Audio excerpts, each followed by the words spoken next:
Deixa eu...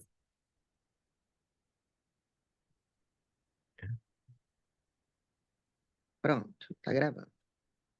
deixa eu ver. Já estou aqui.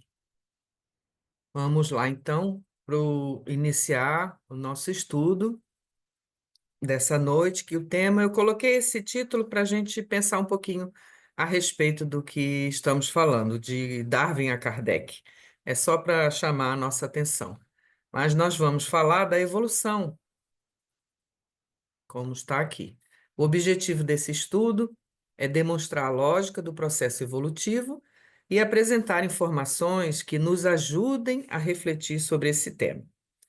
Então, para nós chegarmos na parte espírita, falando sobre o processo evolutivo, que é de uma riqueza e de um conteúdo tão vasto que é importante que cada um de nós tenha um pouco de tempo para se dedicar a esse estudo, porque realmente conseguimos aprender muita coisa sobre esse tema com o Livro dos Espíritos. Mas antes vamos fazer de conta que a gente tem uma aulinha de biologia aqui. Deixa eu tirar daqui de cima. Assistindo as séries do Netflix sobre o início do mundo, sobre o nosso planeta, que é narrada pelo... Tem o Morgan Freeman, que narra uma dessas séries, tem o David Attenborough e tem Obama, então tem várias séries, vocês podem assistir, que é muito interessante. Nós temos as informações de que a origem da vida no nosso planeta se deu há mais ou menos 4 bilhões de anos. E eles até nomearam essa célula única que se formou, que foi a primeira de todas, eles nomearam como Luca, dizendo que é o nosso último, o nosso ancestral comum, o último dos nossos ancestrais comuns, ou seja, eles chegaram até esse ponto de identificar uma célula. Eu coloquei essas informações, não tenho a menor pretensão de dar aula de biologia, longe disso, para que nós possamos ver o tempo grandioso que o princípio inteligente da criação leva no seu caminho evolutivo. Então, há 4 bilhões de anos era uma célula única. Depois passou-se 1 bilhão de anos, as células já começaram a se multiplicar, já desenvolveram o processo de fotossíntese, ou seja, liberando oxigênio para que a vida possa existir da forma mais como nós conhecemos, com os elementos, como o oxigênio e hidrogênio. Depois passou-se mais não sei quanto tempo, cerca de 1 a 2 bilhões de anos, ou seja, mais 1 bilhão de anos, vieram as células mais complexas. Seres multicelulares, formação de organismos maiores.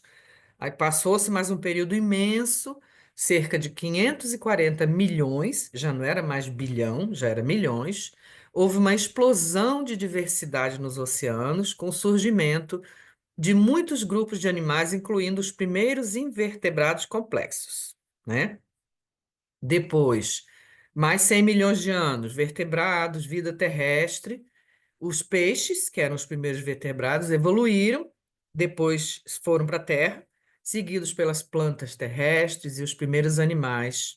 Depois vieram os répteis, dinossauros, que viveram entre cerca de 365 milhões de anos.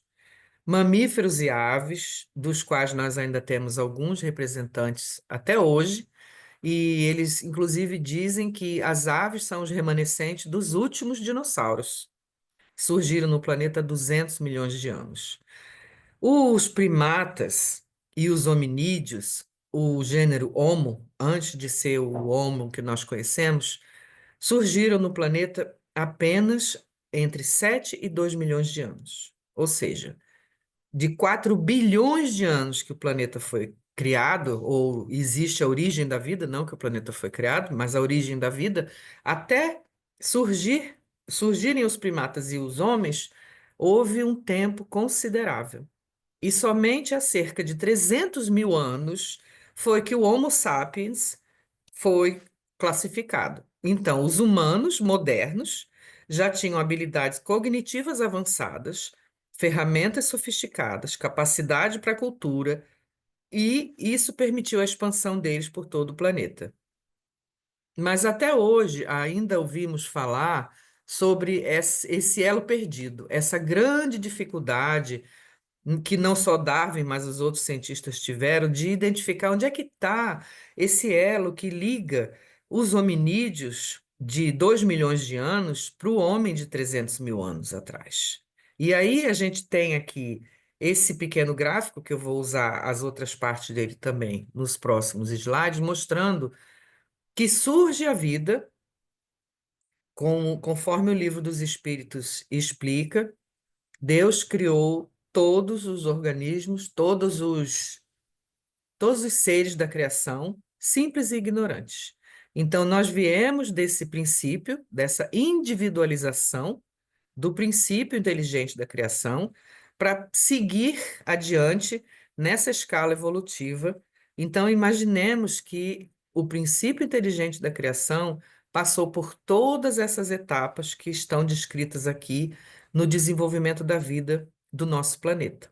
E eu coloquei aqui porque, como eu gosto de cozinha, que é uma maneira de misturar os elementos para você fazer um bolo. Se você for fazer um bolo ou qualquer outro alimento que você vai colocar no forno, você precisa colocar determinados ingredientes nas proporções corretas e deixar ele exposto a uma fonte de calor por um determinado tempo.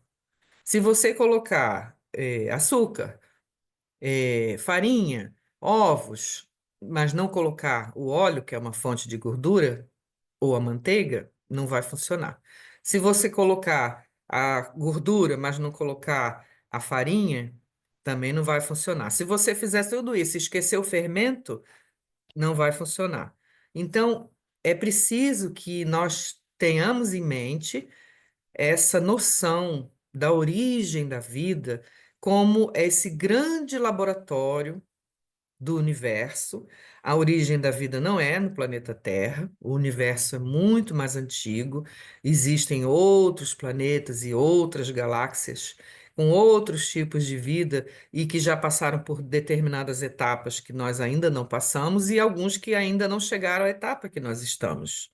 Mas se vocês veem que precisam de 4 bilhões de anos para que a vida chegue ao ponto mais ou menos do que nós conhecemos agora, vocês vão entender como é importante essa complexidade e o quanto nós precisamos aprender sobre ela, afastados de visões limitantes que tanto a ciência traz como a religião também trouxe, determinadas visões completamente limitadas à crença que está presente naquele meio, e entender que esse processo evolutivo, tanto como o Darwin falou, que reflete uma adaptação e uma diversificação da vida, moldada por mudanças ambientais e forças naturais ao longo de bilhões de anos. Como o que Kardec falou, que nós vamos ver logo em seguida. Inclusive, pesquisando sobre esse tema, eu encontrei mais informações mostrando que existe um debate, que, ao meu ver, é uma perda de tempo enorme de discutir coisas que você não tem como saber ao certo sobre aquilo, de que Kardec copiou Darwin e que Darwin copiou Kardec. Que Kardec esperou Darwin publicar o livro para poder fazer isso. E isso não faz nenhum sentido, porque o que Kardec colocou no livro foram as informações dos espíritos que ele passou muito tempo coletando. Publicou a primeira versão do Livro dos Espíritos em 1857. Haviam ali 515 perguntas, e em 1859, não, 60, ele ampliou essa versão para as 1019 perguntas que tem hoje.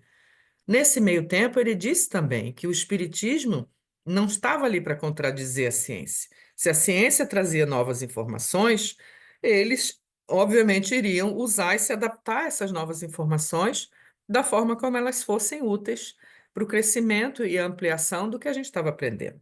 Tanto é que agora, recentemente, o neodarwinismo, que é uma revisão dessa teoria do Darwin, ele coloca que, além da seleção natural, outros fatores evolutivos atuam sobre as espécies. A mutação, a recombinação, a migração, a derivação genética, e que aumentam essa variação nos indivíduos, e essa seleção natural vai atuando para garantir uma maior chance de sobrevivência. Alguns pesquisadores, há pouco tempo, novamente nas Ilhas Galápagos, onde o Darwin ficou tanto tempo estudando, descobriram que, se fosse no tempo de Darwin, ele disse que leva milhões de anos para as mudanças acontecerem. Hoje eles verificaram mudanças adquiridas pelos pássaros em apenas um ano de distância. De um ano para o outro, eles mudaram e se adaptaram porque as mudanças climáticas estão exigindo que isso seja feito. Então, por exemplo, o DNA, o mapeamento do genoma humano começou nos anos 90, foi declarado completo em 2003, mas tinha só 85% desse genoma mapeado. Em 2021, muito recente, deixaram o mapeamento ainda melhor, só faltava 0,3%, mas só em 2022, esse cromossomo Y, que estava ausente do mapeamento, que é o que identifica o sexo, foi adicionado. Na época que eles fizeram isso, as notícias dos anos 2000 era de que o genoma humano e o do macaco, por exemplo, compartilhavam semelhanças genéticas de 97,5%. Depois, com novos estudos, foram aprimorando e descobrindo cada vez mais, porque a gente pensa assim, faltava 0,3 para ser mapeado. Dentro desse 0,3 tem milhões, trilhões de informações que a gente não sabe. Então, depois corrigiram esse estudo e encontraram 93% de diferenças. Por fim, agora a última informação é 70% de diferenças. Aliás, perdão, de semelhanças, que é muita coisa semelhante, mas que também tem muita coisa diferente. E com isso, nós chegamos aqui às informações do Livro dos Espíritos, para que a gente possa entender um pouquinho melhor sobre isso. Porque o que importa para nós sabermos aqui é nós não estamos aqui para nos aprofundar no entendimento da evolução humana, porque isso seria impossível numa conversa de uma hora. E isso exige de nós muito mais estudo e muito mais fontes para que a gente possa enriquecer o nosso conhecimento. Além do mais, nós queremos colocar de uma forma prática para que esse conhecimento serve para nós. Para que eu quero saber sobre a evolução do homem, se eu não sou nenhum estudioso, se eu não sou biólogo? Nós queremos entender um pouco sobre essa evolução para que a gente possa trazer isso para a nossa realidade e ver de que forma nós podemos aplicar isso na nossa vida. Então, Kardec, nessa questão 540, ele recebe a resposta dos espíritos, mostrando assim que tudo serve e tudo se encadeia na natureza, desde o átomo primitivo até o arcanjo, que também começou como um átomo. Admirável lei de harmonia, que o nosso, né, do ser humano encarnado, conhecimento limitado, ainda não consegue apreender no seu conjunto, porque ainda existem muitas teorias e crenças a respeito de que os anjos vêm de uma linhagem diferente, o ser humano vem de uma outra linhagem, alguns homens nascem maus, outros homens nascem bons, e com essa informação a respeito da evolução, do princípio inteligente da criação, através dos tempos, e com o que Kardec diz aqui, a gente entende que todos nós começamos simples e ignorantes, desde o átomo primitivo até o arcanjo, nós vamos evoluindo. A outra questão 607 mostra: ficou dito que a alma do homem, na sua origem, se assemelha ao estado de infância, quando nós somos crianças aqui encarnados, que a sua inteligência apenas está nascendo e aparecendo e que é um ensaio para a vida. Onde cumpre então o espírito essa primeira fase? Numa série de existências que precedem o período que chamais de humanidade. Parece então que se pode considerar a alma como tendo sido o princípio inteligente dos seres inferiores da criação. E aí os espíritos dizem novamente: nós não já dissemos que tudo na natureza se encadeia e tende para a unidade? Está lá na questão 540, tem lá nas outras questões anteriores também. Nesses seres, cuja totalidade estás longe de conhecer, é que o princípio inteligente se elabora, se individualiza pouco a pouco e se ensaia para a vida, conforme acabamos de dizer. É, de certo modo, um trabalho preparatório como o da germinação. E aí vem essa frase famosa de Leon Denis, que é muito conhecida. Ele diz assim: na planta, a inteligência dorme. No animal, ela sonha. E só acorda no homem para se conhecer e tornar-se consciente.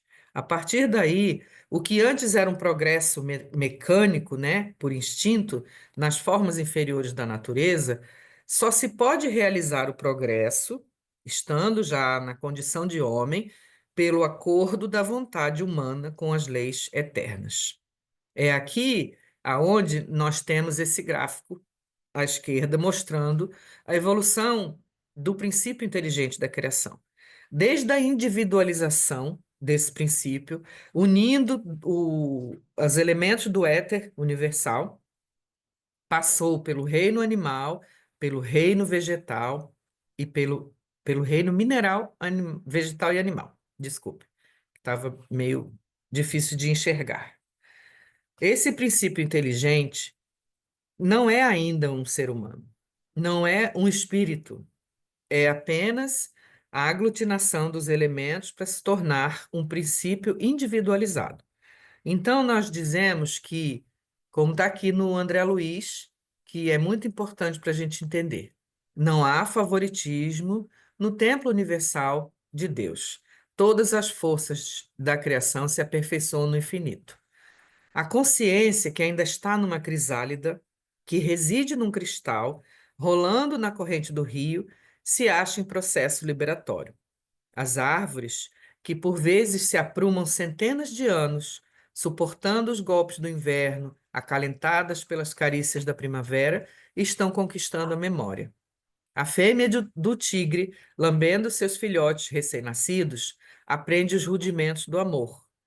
O símio, o macaco, gritando, organiza a faculdade da palavra, mostrando que em cada estágio dessa evolução, através de todos os reinos da criação, esse princípio inteligente está desenvolvendo, aglutinando mais células, se multiplicando, crescendo, se adaptando, mudando e desenvolvendo essa consciência, que ainda não é individualizada, ainda é uma consciência latente. A crisálida, como nós podemos usar, acho que o melhor exemplo de crisálida é quando a lagarta se fecha lá na sua crisálida e fica adormecida por um tempo até que seja o momento de se libertar dessa crisálida como uma linda borboleta.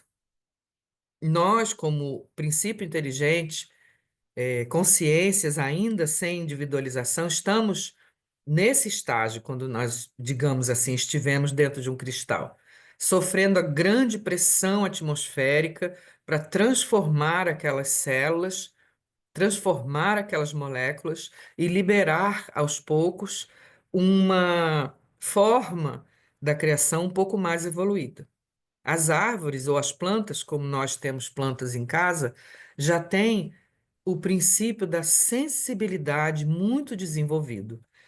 Existem várias experiências mostrando, e eu já falei sobre isso outras vezes, que quando se coloca uma planta ouvindo uma música clássica, ela se desenvolve mais. Já foi colocado isso no microscópio, já foi tirado foto do campo eletromagnético e mostrou o desenvolvimento, mostrou o estado em que aquelas moléculas estavam. Do contrário, com gritos, com barulho, com poluição, todos os vegetais têm uma sensibilidade. Os animais, quando a gente olha para eles cuidando dos filhotes, muitas vezes podem dar a vida para salvar a vida do filhote, embora seja por instinto, ali já se organiza de alguma forma o princípio do amor, do cuidado, da função de cuidar de um outro ser, né? E aqui mais adiante, depois desse reino mineral, vegetal e animal, chega um período intermediário para que esse princípio inteligente possa entrar no reino dos homens. Então, existe esse período intermediário que André Luiz, o instrutor Gúbio, fala no livro Libertação. Milhares de criaturas, utilizadas nos serviços mais rudes da natureza, se movimentam nesses sítios. A ignorância, por ora, não dá a eles ainda a condição de ter responsabilidade. Em desenvolvimento de tendências dignas, eles se candidatam à humanidade que conhecemos na crosta. Situam-se entre o raciocínio fragmentário dos macacos e a ideia simples do homem primitivo da floresta. Nas questões 96 a 113 do Livro dos Espíritos, ele fala sobre as diferentes ordens de espíritos e nas questões 546 a 540 fala sobre a ação dos espíritos nos fenômenos da natureza, que são os espíritos da natureza, que as seitas, as crenças antigas falavam de duendes, gnomos, fadas, que não é para que a gente tenha essa imagem fantasiosa sobre as coisas, porque eles não são seres à parte, são espíritos em evolução, são princípios inteligentes já tomando formas mais próximas do reino dos homens, para que nesse período intermediário possam adquirir a responsabilidade e a consciência através do trabalho também, e em seguida terem a condição de estar no mundo dos homens. Aqui ele mostra com muita clareza nesse gráfico que o livre-arbítrio, assim que se entra no reino dos homens, é muito reduzido. É uma faixinha bem pequena de livre-arbítrio. E nós vamos já já falar sobre isso, que ainda estamos no nível de espíritos imperfeitos. Então, aqui entra a questão: o que é a reencarnação e para que que ela serve? Porque se nós apenas virmos essa evolução das espécies da maneira materialista, evolucionista que Darwin colocou e que os materialistas acreditam, todas essas individualidades, toda essa criação, cada vez que se cumpre o seu período de vida, morre, se acaba e nasce tudo de novo. Então, é uma evolução que não parece fazer sentido, porque é preciso que a gente tenha oportunidade de aprendizado e esse princípio individualizado vai apenas trocar de roupa, como nós costumamos dizer, vestir um novo corpo físico para que ele possa continuar na sua trajetória evolutiva e aprender aquilo que é preciso. Aí nós temos, volta, em vez de ir para frente, para trás, estou indo para frente. É uma nova oportunidade de aprendizado, é isso que representa a reencarnação. Dentro de um planejamento divino muito maior que conduz o ser no seu caminho de evolução. Pois uma só existência corpórea é claramente insuficiente para que o espírito possa adquirir todo o bem que lhe falta e desfazer-se de todo o mal que traz em si. Isso está no livro Céu e Inferno, no capítulo 3. Para cada nova existência, entre o espírito com o capital adquirido nas anteriores, em aptidões, conhecimentos intuitivos, inteligência e moralidade, cada existência é, assim, um passo avante no caminho do progresso. Com as múltiplas experiências no corpo, temos a chance de adquirir e aprimorar conhecimentos que ainda nos faltam nos campos intelectual e moral. E então, essa seria a única explicação racional para as desigualdades sociais que existem no mundo, por que que algumas pessoas têm saúde e outras não, por que que numa mesma família, digamos, com o mesmo código genético, alguns desenvolvem uma doença, outros não. E toda essa grande diferença porque cada espírito é uma individualidade. Então, em cada existência, nós carregamos junto conosco isso tudo que nós adquirimos nas vidas anteriores: aptidões, conhecimentos, inteligência. E aqui, no livro Libertação, E o outro instrutor falando para André Luiz sobre esse mesmo tema, de que é como se o nosso cérebro fosse dividido em três andares. Um é o inconsciente, o outro é o consciente e o superconsciente. No inconsciente, nós trazemos os hábitos e o automatismo, essas lembranças de outras vidas que surgem em nós com muita força na maneira em que nós reagimos às coisas, seja como intuição, seja como um saber inato, e nós não sabemos de onde isso vem. Porque o conhecimento, a mente, não está restrita ao cérebro físico. O cérebro físico tem uma série de funções, mas os sentimentos, o entendimento, todas essas memórias, tudo isso que a gente traz sem uma explicação definida, está na mente. E isso, como ele fala aqui, no segundo, que é o consciente, estão o esforço e a vontade, que estão presentes na nossa evolução do presente agora, e no último estão o ideal e a meta a ser alcançada, ou seja, os nossos anseios para o futuro. Nós distribuímos assim o subconsciente, o consciente e o superconsciente. Como vemos, possuímos em nós o passado, o presente e o futuro. É por isso que a gente repete muitas vezes que as respostas a todos os nossos questionamentos estão dentro de nós. É difícil de entender porque muitas vezes nós nos questionamos sobre as coisas e não encontramos a saída, não encontramos o caminho, mas eles estão realmente dentro de nós. Mais uma vez aqui, o Livro dos Espíritos falando sobre a alma ter várias existências corporais. É preciso que a gente entenda que, nesse momento aqui, em que entramos no reino animal, ainda com livre-arbítrio reduzido, somos ainda espíritos imperfeitos. Passamos por erros, desacertos na prática do mal, mas não regredimos. Estamos sempre caminhando para frente.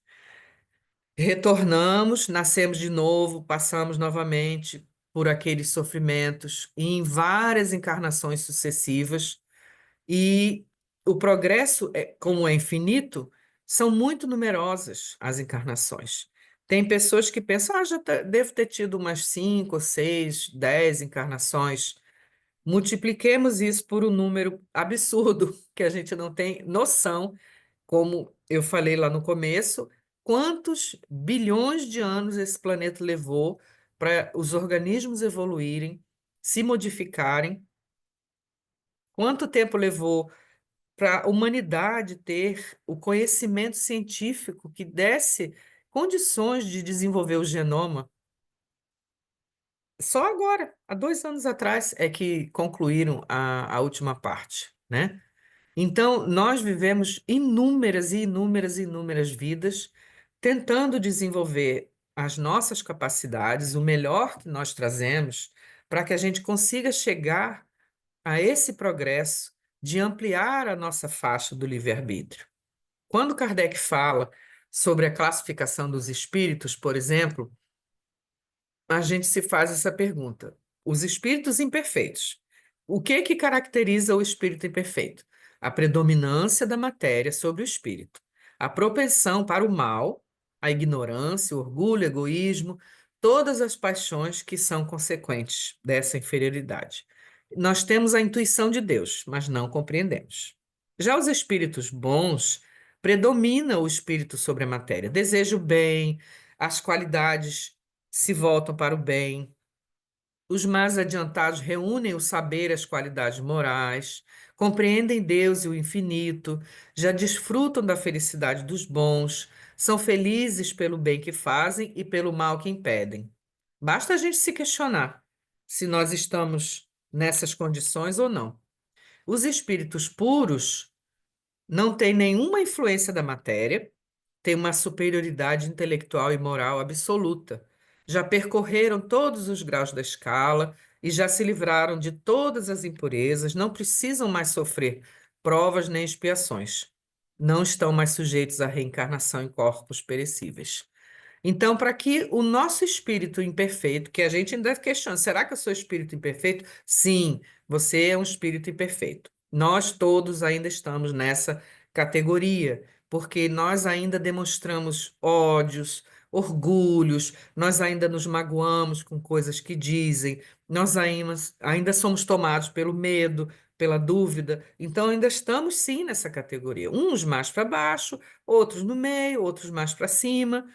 Quando nós conseguimos já atingir essa próxima faixa, tornando-nos espíritos bons, o nosso livre-arbítrio também já é ampliado.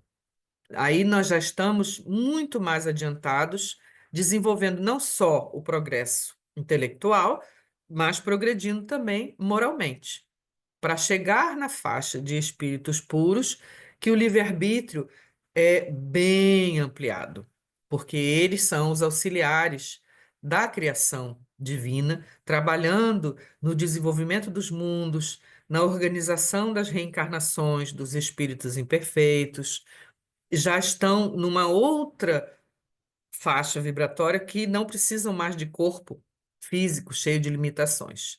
Então, quando a gente consegue compreender um pouco mais a respeito disso, de que não basta apenas nos enchermos de conhecimento intelectual, não basta apenas nós sabermos de como as coisas são, até porque o que nós viermos a saber vai estar limitado.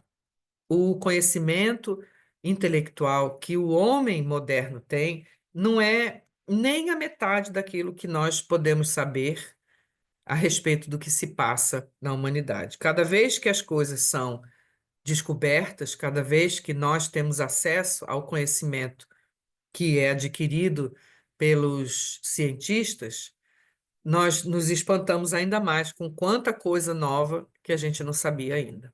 Por causa desse desenvolvimento tão grande, desse mapeamento do genoma, por exemplo, foi possível para os cientistas estudarem esse DNA. Na época do coronavírus, muitas pessoas questionaram como é que desenvolveram uma vacina tão rápido, se levam anos, 10 anos numa pesquisa, em vários testes, não sei o quê, por causa disso porque já tinha o conhecimento, já tinha o mapeamento do genoma, e alguns cientistas podiam estudar esse DNA em 48 horas, aquilo estava pronto. Não era como antes, que levavam meses se procurando uma informação sobre alguma coisa. Então, sim, a ciência, o conhecimento é fundamental para nos dar um impulso de evolução e progresso. Mas, se não houver a moral que nos afaste da ignorância, do orgulho, do egoísmo, do que faz com que homens ainda entrem em guerra com seus irmãos da mesma origem, o que faz com que homens cegos e completamente perdidos no seu rumo ainda pensem que a política é só um palco para ele aparecer e fazer suas palhaçadas e as pessoas o rirem, obrigarem. Isso é um planeta ainda muito inferior. Isso é um planeta ainda muito cheio de espíritos imperfeitos. Uma grande maioria ainda domina nesse planeta. É uma pequena minoria que está procurando se esclarecer, procurando aprender. Essa semana mesmo eu estava pensando sobre isso, como a Sânia falou com tanta sabedoria na prece. Nós, no Brasil, temos o privilégio de ter uma vasta biblioteca com conhecimentos espíritas, trazida pelo Chico Xavier, trazida pelo Divaldo Franco, e com isso nós temos a oportunidade de estudar esse conhecimento que Kardec trouxe ainda de forma tão pequena, reduzida, em 5 livros, e com esses 5 livros ele já causou uma revolução. Imagine se esses livros do Chico Xavier, do Divaldo, estivessem traduzidos em todas essas línguas tão importantes no mundo e que as pessoas tivessem conhecimento dessas informações e pudessem abrir a sua mente cada vez mais para além daquilo que uma universidade traz, que é muito limitado, muito cheio ainda de preconceitos, muito cheio o próprio Kardec, na época, quando escreveu o livro, Darwin e todos os contemporâneos, ainda estavam muito presos àquele eurocentrismo. Tem um trecho que Kardec fala sobre os índios, os nativos, como é que nós podemos comparar aquilo que eles sabem com um homem europeu. Hoje nós sabemos que isso seria um absurdo. E ele mesmo já reencarnou novamente para corrigir as coisas que foram ditas e escritas. E nós temos a obrigação de ler, aprender e saber escolher aquilo que é importante. Como diz o apóstolo Paulo lá na Bíblia: tudo me é lícito, mas nem tudo me convém. Então, eu posso sim fazer tudo. Tá tudo lá, eu posso fazer, não tem ninguém para me impedir. Mas será que aquilo me convém? Então, eu tenho que aprender nesse momento que eu não sou uma raça superior, eu não sou uma raça à parte. Nós temos etnias diferentes, mas todos somos da raça humana, né?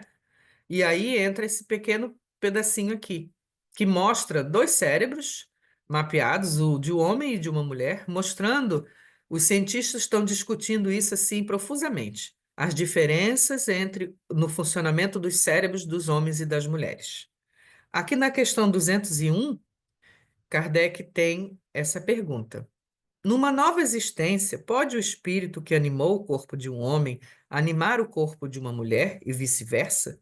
E os espíritos dizem, mas é claro, são os mesmos os espíritos que animam os homens e as mulheres. E nós vivemos em determinados corpos, de homens ou de mulheres, para aprender as lições que a gente precisa. Nós temos, sim, uma fisiologia diferente, nós temos os hormônios que funcionam de forma diferente, mas basicamente o que nós aprendemos no corpo de um homem e de uma mulher são coisas muito mais sutis. Eu digo isso como um exemplo das minhas memórias de muitas e outras vidas em que eu vivi como um homem, comandante de exército, chefe não sei de quê, sempre com muita autoridade, sempre com o intelecto desenvolvido, dando as ordens, mandando, dizendo é para fazer isso, isso aqui que é certo, ah, se não fizer, vai para a prisão. Um homem arrogante, né? Como é que um espírito como esse aprende outras coisas? Escolhendo nascer no corpo de uma mulher e ser mãe. Quando você é mãe, para quem já é mãe, ou quem não é ainda, vai saber um dia, talvez, nós desenvolvemos, tocam-se outras áreas, como se fosse uma música, uma sintonia, em que novas cordas são tocadas e outras coisas são desenvolvidas. Eu me considerava uma pessoa egoísta quando eu era muito jovem. E depois que os meus filhos nasceram, cada vez mais eu fui percebendo quanto você tem que abrir mão para criar um filho, quanto você tem que se doar, quanto você tem que estar presente, quanto você tem que se envolver desde o primeiro momento que o seu filho vai mamar no seu peito e que aquilo dói como se fosse uma faca cortando um pedaço seu. E que mesmo assim você está feliz porque você pode alimentar o seu filho, até o momento que o seu filho se machuca, como o meu, que tinha 2 anos, quebrou o braço, eu passei o cotovelo, eu passei a noite inteira no hospital segurando o braço dele, porque o médico disse que não podia baixar o braço, porque senão podia dar um coágulo por causa da circulação. Pois eu passei a noite inteira acordada segurando o braço dele para cima e tá tudo bem. Então, são essas coisas sutis que você desenvolve no corpo de um homem, no corpo de uma mulher, e que não impede que as mulheres e os homens tenham as mesmas profissões, desenvolvam liderança, aprendam, lições iguais. Mas há algumas coisas que você só vai aprender naquela condição. E é por isso que o mesmo espírito que um dia foi homem pode ser mulher, e eu espero, sabendo já que pela lei de causa e efeito, esses líderes do Talibã vão nascer como mulheres um dia, e de preferência tem que nascer no mesmo lugar, onde eles hoje impedem as mulheres de fazerem aquilo que é delas de direito, né? Então, também vem para essa outra questão que diz: por que que a gente não se lembra das vidas passadas? Porque se eu me lembrasse de tudo que eu já fiz, ele diz aqui, você ficaria tão ofuscado como uma pessoa que sai de um lugar escuro para uma claridade muito grande. Você não conseguiria enxergar, porque é muita coisa. E quando você está esquecido do seu passado, você é você mesmo. E não se esqueça que o seu passado está dentro de você, como ali foi dito pelo Jung, e você vai ter essa memória na hora necessária, você vai ter o impulso que leva você a realizar aquilo que é necessário, se você já aprendeu a respeito daquilo. Por isso que muitas pessoas têm grande facilidade de aprender línguas, por isso que outras pessoas, como nós temos visto vários vídeos na internet, tem um menininho lá do Brasil, pequenininho ainda, não sei se tem 5, 6 anos, que é um médico reencarnado, que as coisas que ele fala da medicina, ou da maneira como ele tratava os pacientes, elas são extraordinárias, que não tinha como esse menino decorar isso tudo. Outros que já nascem sabendo pintar, ou sabendo, como eu vou dizer aqui na frente, sabendo pintar, ou sabendo tocar um instrumento perfeitamente. Gandhi fala aqui. A forma está sempre mudando, sempre perecendo, mas o espírito que anima essa forma jamais muda, jamais perece. O verdadeiro amor consiste em se transferir do corpo para o que reside interiormente, e então compreender necessariamente a unidade de toda a vida que habita inumeráveis corpos. Então, a reencarnação, ela é profundamente lógica quando nós vemos as faculdades extraordinárias dos indivíduos que eu acabei de mencionar, as lembranças das vidas pretéritas, que vêm através de terapia de vida passada, que vêm de forma espontânea, que vêm através do estudo dos psicólogos e dos que hipnotizam para curar traumas e curar, às vezes até para resolver crimes, através da hipnose. Vem através das comunicações mediúnicas, que nós, como eu acabei de falar, temos o privilégio de vir de um país onde isso é muito comum e incontestável. As cartas de Chico Xavier, os detalhes que eram colocados ali, as cartas que hoje em dia alguns médios recebem dos entes queridos que já partiram, com nomes, com datas, com informações concretas. Não adianta, muitas pessoas ainda vão duvidar, ainda vão contestar, ainda vão dizer que não. Também está na Bíblia isso, como eu gosto de dizer, que a Sânia sempre ri. Eu sempre tenho alguma coisa da Bíblia que eu lembro. Abraão, depois que desencarnou, pedindo para Deus para mandar um espírito lá para a terra dizer para os irmãos dele que a vida continuava, porque aí os irmãos dele iam saber que não deviam agir daquela forma. E aí eh, o espírito diz para ele assim: não, não adianta mandar um espírito, porque eles que escutem os profetas ou tudo que já foi dito. Porque quando a pessoa não quer acreditar, nem que Jesus Cristo viesse à Terra de novo, as pessoas ainda iam achar um jeito de dizer que era mentira.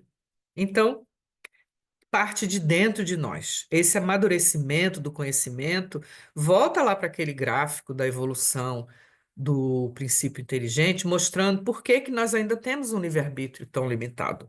Nós temos livre-arbítrio, sim, mas há momentos em que não é possível usar esse livre-arbítrio porque a gente não tem consciência, não sabe, realmente não sabe. Vive limitado dentro daquela nossa escala de necessidades físicas, materiais, basicamente.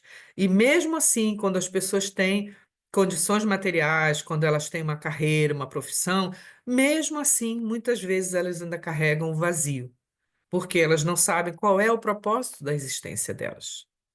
Então, fenômenos de experiências de quase morte, por exemplo, mostram como indivíduos que encararam a morte de perto, que foram clinicamente considerados mortos por alguns minutos, retornam com as lembranças daquilo que eles viram, uma luz, um túnel, mas mais importante do que essas imagens que eles viram é a mudança que eles fazem na vida.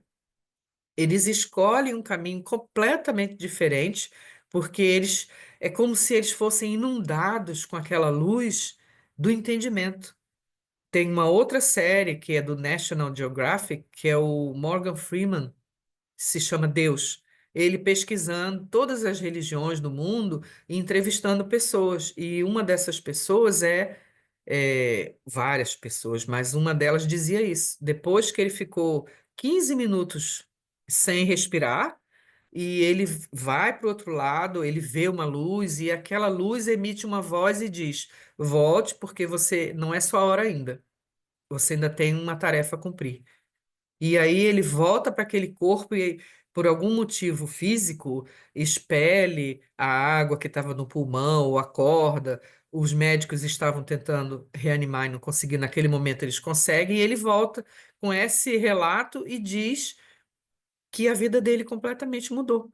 E o Morgan Freeman pergunta: Você então acredita na vida depois da morte? Ele, claro que eu acredito. Não tem como não acreditar. Eu fui lá e voltei.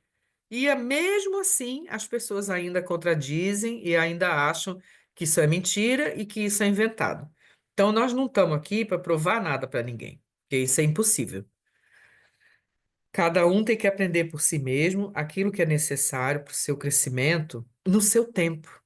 Assim como todos os espíritos não foram criados ao mesmo tempo, nem todos vão evoluir da mesma forma e chegar ao mesmo conhecimento ao mesmo tempo. Cada um tem o seu tempo, e é muito importante que a gente aprenda a respeitar o tempo de cada pessoa.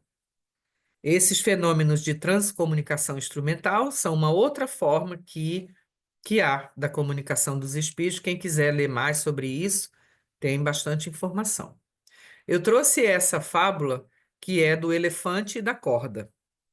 Ainda criança, para nós entendermos sobre crenças limitantes.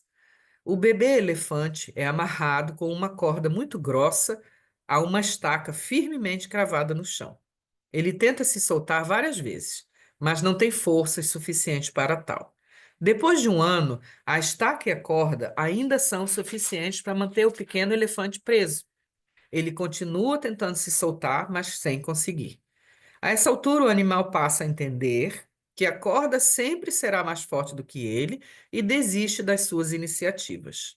Quando chega a idade adulta, o elefante ainda se lembra que por muito tempo gastou energia tentando sair do seu cativeiro. O treinador pode amarrá-lo então com uma corda fina num cabo de vassoura e ele não tentará mais a liberdade. É para que a gente reflita sobre essas informações, porque eu tenho certeza que cada um de vocês consegue compreender exatamente o que que isso quer dizer. Jung diz aqui: Mas o que acontecerá se eu descobrir, por acaso, que o menor, o mais admirável de todos, o mais pobre dos mendigos, o mais insolente dos meus caluniadores, o meu inimigo, reside dentro de mim, sou eu mesmo, e precisa da esmola da minha bondade, e que eu mesmo sou o inimigo que é necessário amar? Porque nós carregamos essas crenças limitantes a vida inteira. Isso não é para mim, eu sou velho demais para isso. Ah, eu nasci pobre, vou morrer pobre. Ah, isso não é para mim, eu não vou conseguir. Ah, tudo precisa ser perfeito. Se não for perfeito, não tá bom. Precisa ser perfeito para funcionar. A grama do vizinho é mais verde. Esse ditado antigo que diz que a grama do vizinho é sempre mais verde, porque você olha para o lado e acha que o do outro é melhor. Felicidade dura pouco. Ah, se eu estou muito feliz, espera aí, alguma coisa ruim. Meu Deus, eu lembro da minha mãe falando isso. Alguma coisa ruim vai acontecer, porque está todo mundo muito feliz. Felicidade dura pouco. Eu não consigo. Nós estamos constantemente agindo dessa maneira, repetindo essas e outras tantas crenças limitantes que nós carregamos de outras vidas ou dessa mesmo. Muitas foram construídas nessa infância, sempre esperando alguém para dizer o que fazer, sempre esperando alguém que vai controlar as coisas, sempre esperando que alguém vai proibir. Ah, eu não posso fazer isso porque eu não tenho dinheiro. Ah, isso não vou conseguir fazer. Ah, mas se eu for fazer isso aqui, não vão deixar. Você tem a oportunidade de progredir, às vezes, mas você não vai, porque você acha que não vai conseguir. Não, isso aqui não é para mim. Nós vivemos dentro dessa matrix criada pelas nossas próprias mentes, carregados de medo. E o medo e a fé são estruturas opostas, eles se anulam. Se você tem medo, você não consegue ter fé. E se você consegue ter fé, então você não precisa mais ter medo. O medo, ele nasce exatamente dessas crenças limitantes, da gente achar que não é capaz, da gente achar que alguma coisa ruim vai acontecer e não conseguir olhar para as coisas que nós estamos vivendo, para o determinado acontecimento, determinado teste da nossa vida, de uma maneira lúcida e clara, arrancando. É como se isso fossem inúmeras cordas amarrando, fios invisíveis que deixam a gente sufocado por esse medo.